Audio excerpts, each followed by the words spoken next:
ada beberapa jenis leadership behavior yang perlu kita ketahui. Yang pertama adalah task-oriented behavior atau perilaku berorientasi pada tugas.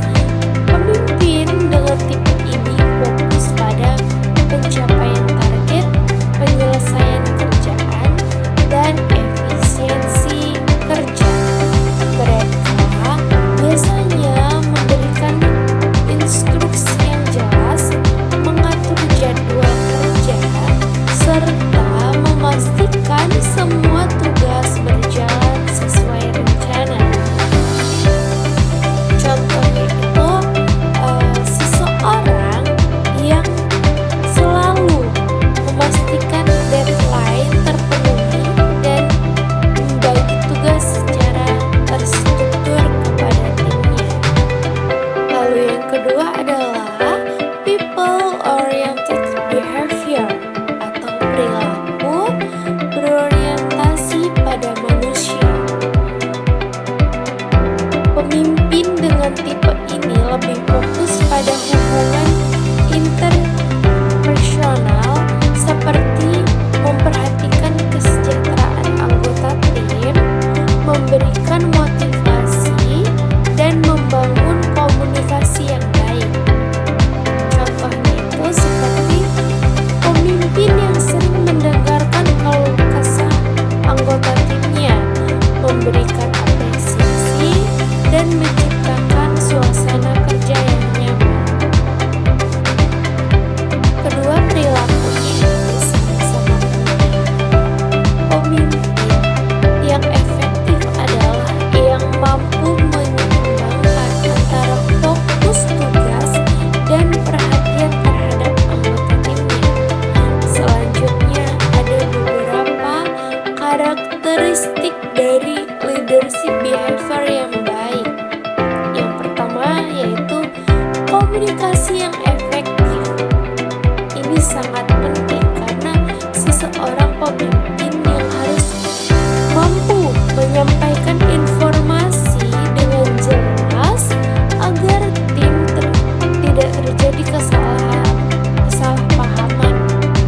Lalu yang kedua yaitu memberikan contoh atau role model. Pemimpin tidak hanya menyuruh tetapi juga menunjukkan tindakan yang bisa ditiru oleh timnya. Lalu yang ketiga, kemampuan mengambil keputusan. Nah, ini sangat penting nih bagi seorang pemimpin mempunyai kemampuan mengambil keputusan, karena seorang pemimpin harus bisa mengambil keputusan dengan tepat, terutama dalam situasi sulit. Lalu yang keempat, ada empati dan kepedulian. Pemimpin yang baik memahami kondisi anggotanya, baik dari segi pekerjaan maupun perasaan.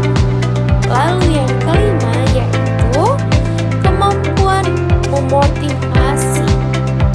Pemimpin harus mampu mendorong semangat tim agar lebih fokus dan berusaha mencapai tujuan.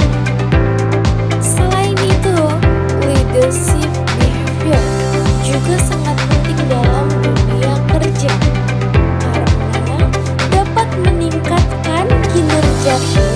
Lalu yang kedua, menciptakan lingkungan kerja yang positif, dan juga yang keempat, mengurangi konflik dalam organisasi, dan yang terakhir yaitu meningkatkan loyalitas karyawan.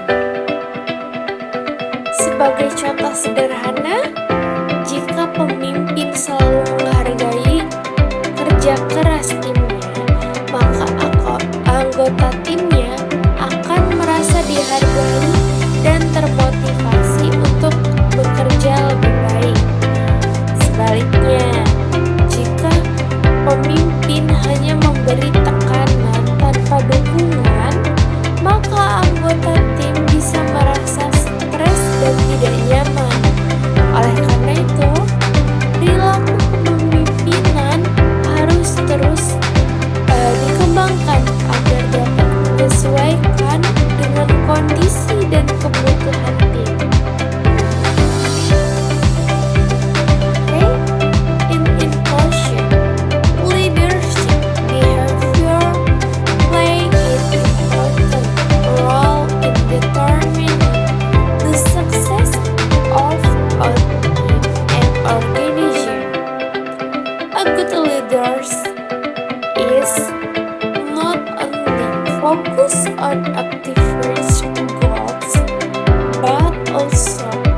about people in